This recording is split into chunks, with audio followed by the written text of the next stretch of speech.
Nasser Al-Khelaifi a tout tenté pour garder Kylian Mbappé, on va voir tout ça dans cette vidéo. Salut à tous les gars, c'est Azial. Aujourd'hui, on se retrouve pour une nouvelle vidéo. On va voir un petit peu les arguments et ce qu'a tenté de faire Nasser Al-Khelaifi pour convaincre Kylian Mbappé de prolonger au Paris Saint-Germain cet été et de ne pas quitter le club. On va bien évidemment aussi voir d'autres actus autour du Real Madrid, notamment quand est-ce que Mbappé va potentiellement être annoncé par le Real, même si on se doute bien que ce sera après la finale de Ligue des Champions. Petit à petit, on commence à avoir une date qui se précise, donc on va voir, on va en parler, et on va voir aussi d'autres actus du Real Madrid. Finalement, cette vidéo va plus se concentrer sur des actus du Real, même si le sujet principal, ça va être un peu qu'est-ce qu'a tenté de faire Nasser Al-Khelaifi, de dire, en tout cas, les discussions qu'il y a eu entre le clan Mbappé et Nasser Al-Khelaifi pour tenter de convaincre Kylian Mbappé de rester au Paris Saint-Germain. Avant que la vidéo commence, n'hésitez pas à la liker, à commenter, à partager et à vous abonner, ça fait toujours plaisir et ça aide pour le développement de la chaîne. En ce moment, la chaîne se porte très bien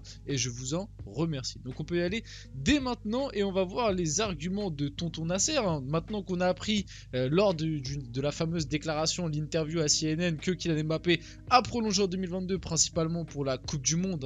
N'hésitez pas à aller voir mes vidéos par rapport à ça si ça vous intéresse. Déclaration que je trouve complètement dingue. Ça veut dire qu'en 2022, le mec a prolongé uniquement. Et du côté du PSG, on l'a fait prolonger, en tout cas on a tout donné et tout fait pour qu'il prolonge uniquement parce qu'il y avait la Coupe du Monde et non pas à des fins sportives et non pas parce que au sein du PSG on imaginait que Mbappé allait aider le club à aller chercher une Ligue des Champions ou alors que l'effectif allait être plus compétitif avec lui. Non, c'est pas ça qu'on s'est dit au sein du club. On s'est dit tiens on va prolonger Mbappé, enfin au sein des dirigeants qataris, on s'est dit tiens on va prolonger Mbappé parce que comme ça on va le garder et à la Coupe du Monde on va avoir une meilleure image. Gestion catastrophique de la part du club et par rapport à ça, il faut vraiment pointer du doigt Nasser Al-Khelaifi qui a été absolument catastrophique vis-à-vis du dossier Mbappé, même si Mbappé ne lui a pas rendu la vie toujours simple, la gestion de Nasser Al-Khelaifi vis-à-vis de ça a été absolument abominable. Donc quelques arguments employés par Nasser Al-Khelaifi ces derniers mois pour que Kylian Mbappé ne parte pas libre du PSG. On les a juste devant nous. Il a notamment déclaré tu ne peux pas léser le PSG. On s'en rappelle d'ailleurs qu'au début de la saison, il y avait une info qui était sortie. Bon, au final, on s'est vite rendu compte que cette info était un petit peu bidon, ou en tout cas qu'elle avait peut-être un peu été dirigée par la gestion parisienne. Une info comme quoi, si Mbappé partait libre et que du coup le PSG n'allait pas récupérer d'argent, le PSG allait se retrouver dans la mouise financièrement et qu'ils allaient même être obligés de virer des employés. Il y a cette info, je ne sais pas si vous vous en rappelez, mais au début de l'année, il y avait cette info qui était sortie, qui en soi, enfin, c'est pas j'y croyais, je suis pas on va dire je suis pas ignorant, je sais très bien que voilà, le Qatar entre guillemets t'as argent illimité. Maintenant moi le truc qui m'a toujours saoulé vis-à-vis du départ libre d'Mbappé, bah, c'est déjà en termes d'image ce que tu renvoies, c'est-à-dire que tu pars libre de soi-disant ton club de cœur, hein. Mbappé c'est le storytelling que nous a vendu, le PSG c'est le club de ma ville, c'est mon club de cœur, bref je vais pas revenir là-dessus parce que bon, vous savez ce que je pense par rapport à ça. Il s'est bien foutu de notre gueule aussi, tonton Mbappé. Mais moi, le truc qui me saoule, c'est le côté je pars libre d'un club, je ne laisse aucune somme à mon club, du coup, entre guillemets, je pars comme un voleur pour en plus renforcer un autre club concurrent au PSG. Moi, c'est plus ça qui me gêne. Et aussi vis-à-vis du FPF, parce que malgré que le Qatar a argent illimité, au bout d'un moment, c'est factuel, le FPF va voir le PSG acheter Mbappé 180 millions, il part gratuitement, donc dans les caisses du PSG, ça fait un moins 180. Tu peux avoir argent illimité au sein du FPF dans les comptes quand les comptes sont comptés, oui voilà, ça te fait moins 180 millions dans la balance. Du coup c'est pour ça aussi que pour moi le PSG pouvait se sentir lésé par rapport à ça. Après c'est vrai qu'ils ont un peu abusé de là à dire qu'ils allaient devoir virer des employés, que le club allait être dans une catastrophe financière. Là oui ça a beaucoup abusé. Il a ensuite expliqué, enfin il a ensuite donné comme argument: tu ne peux pas partir libre et renforcer notre plus grand rival. C'est un petit peu ce que je vous expliquais juste avant. En termes d'image et tout, ce que ça dégage, moi personnellement, c'est l'un des plus gros reproches que je fais à Mbappé. Pourquoi ? Enfin, On le sait, la situation est compliquée, les deux peuvent plus se blairer, le PSG, bon bah maintenant on le sait parce que Mbappé nous l'a lui-même dit, il voulait pas prolonger en 2022, il a prolongé pas pour le PSG, il a prolongé uniquement pour la Coupe du Monde. Et pour moi, il faut aussi incriminer Mbappé par rapport à ça, parce qu'il nous a vendu du rêve. Et au final, tout ça, ça a été que du faux, il est resté à contre-cœur, il a prolongé uniquement parce que le PSG et les Qataris en avaient besoin pour la Coupe du Monde, il a pris le chèque, et finalement il en avait rien à faire. Et c'est pour ça que bizarrement ces 2 dernières années Mbappé a été bien moins bon que avant, depuis sa prolongation. Il a été bien moins bon sous le maillot du PSG, bien moins investi, bien moins d'envie.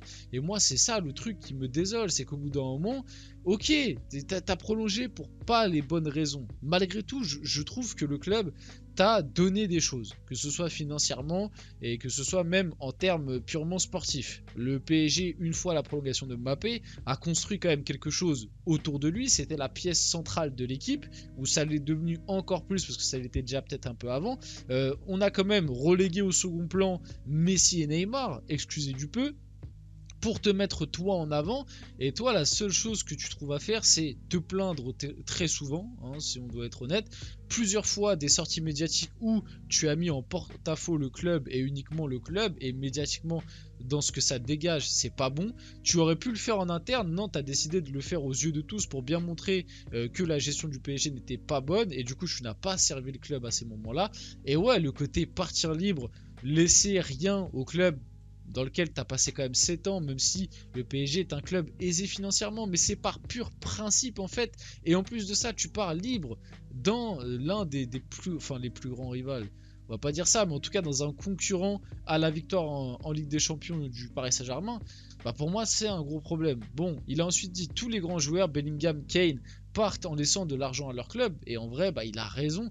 Et franchement, citez-moi un joueur qui est parti à son prime, c'est-à-dire on va dire entre les 20, 21, 22 ans jusqu'à 28, 29, 30 ans, citez-moi un top joueur mondial qui est parti gratuitement dans ces années-là. Franchement, bon, ça doit exister, hein, parce qu'il y a toujours un exemple qui confirme la règle, mais ça doit être très très dur à trouver, et surtout pas dans les dernières années. Tu vois un Cristiano Ronaldo, il part pas libre. Voilà, comme il l'a cité Nasser Al-Khelaifi, un Bellingham, un Kane, et tu peux en citer plein d'autres.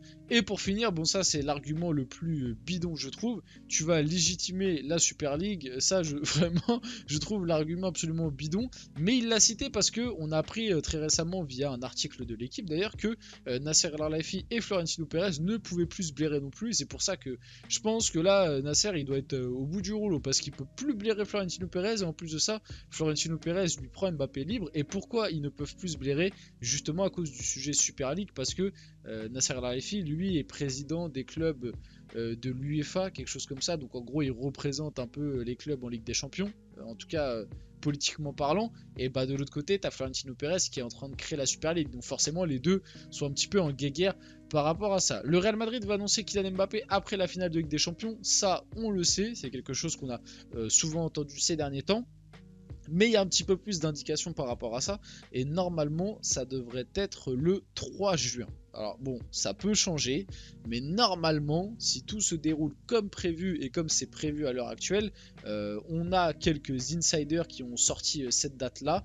Et ils sont tous plutôt unanimes pour l'instant pour citer cette date-là. Ça devrait être le 3 juin. Attention, ce n'est pas la présentation ou quoi. C'est juste l'annonce. Comme je vous l'ai dit, l'annonce pour moi ça c'est tranquille à faire, ça va pas être très compliqué, petit communiqué, petite vidéo avec Mbappé et le maillot du Real Madrid, ça c'est pas dur à faire, c'est pas long, c'est pas compliqué. La présentation pour moi, je vous ai toujours dit que le timing était beaucoup trop short, je ne le voyais pas quitter Clairefontaine, et je pense que sa présentation officielle au Bernabeu se fera après l'Euro, et c'est pour ça aussi que les JO argumentent plus pour le Real Madrid pour ne pas libérer Mbappé aux JO, parce que sinon ça va encore retarder sa présentation, et ça va encore retarder tout simplement le premier match d'Mbappé sous le maillot du Real Madrid, donc c'est quand même assez compliqué.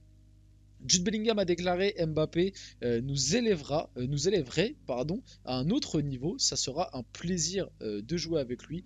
En vrai, on a hâte, hein, même si on n'arrête pas de dire qu'il va venir dézinguer le vestiaire. Bon, des fois, c'est un peu pour rigoler, pour troller les Madrilènes, même si il y a des raisons de le penser, parce que moi, je continue de vous le dire que en termes d'ego, je pense que ça va pas être toujours super simple à gérer, malgré que c'est le Real Madrid, l'institution, Carlo Ancelotti et tout. Au bout d'un moment, quand il va commencer à y avoir des courses pour le Ballon d'Or et que ça va être tout le temps les trois qui vont se jouer le Ballon d'Or, il y en a certains qui ont envie de l'avoir peut-être plus que d'autres et ça peut créer des petites bisbilles. Mais sinon, globalement, on a hâte de voir ça quand même, les trois sous le maillot du Real Madrid, même les quatre en vrai, en comptant Rodrigo, même si Rodrigo, le pauvre, j'ai bien peur qu'il souffre un petit peu de l'arrivée de Mbappé. Et pour finir, le Real Madrid craint que la non-titularisation d'André Lunin en finale de LDC le pousse à un départ. On rappelle que l'Ukrainien était titulaire dans l'ensemble de la phase finale et même globalement depuis le début de la saison.